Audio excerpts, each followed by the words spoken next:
Topic है विभिन्न प्रकार की आकृतियां। ठीक है, इसके अंतर्गत हम लोग आज जानेंगे त्रिभुजों के प्रकार। त्रिभुज कितने प्रकार के होते हैं। ठीक है, तो देखो यहाँ पर कोण के आधार पर पहले होता है, उसके आधार पर होता है भुजा के आधार पर। तो सबसे पहले हम लोग जानेंगे त्रिभुज कोण के आधार पर कितने प्रकार के होते हैं।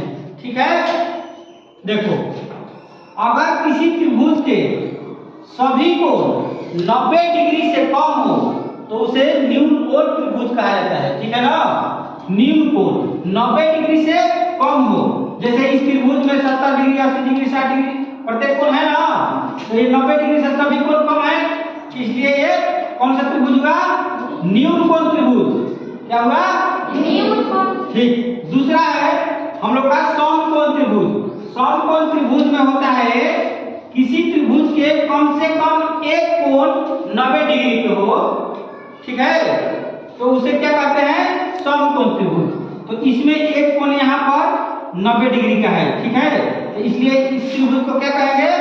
समकोण त्रिभुज। अगला हमारा है तीसरा नंबर अधिक कोण त्रिभुज। ठीक है, किसी त्रिभुज के किसी एक कोण का मान अगर 90 डिग्री से अधिक हो तो उसे अधिक कोण त्रिभुज कहा जाएगा। ठीक है, इसमें देखो बी कोण जो दिया है 110 डिग्री, मतलब 90 डिग्री से अधिक है।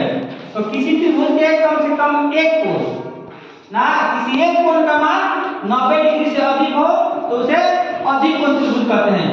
अगला हमारा है क्या, इस प्रकार के हम तीनों को समझ गए। तीनों प्रकार यहाँ समझो। भुजा के आधार पर, भुजा के आधार पर भी तीन प्रकार के होते हैं। पहला हमारा हुआ समबाहु त्रिभुज।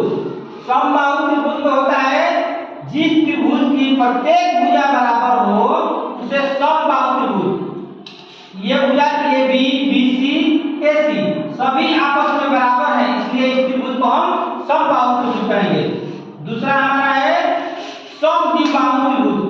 समद्विबाहु, द्वि मतलब दो, किसी त्रिभुज के दो भुजा बराबर हो उसे समद्विबाहु त्रिभुज कहा जाता है। जैसे ए बी और बी सी यहाँ पर बराबर है तो क्या हुआ?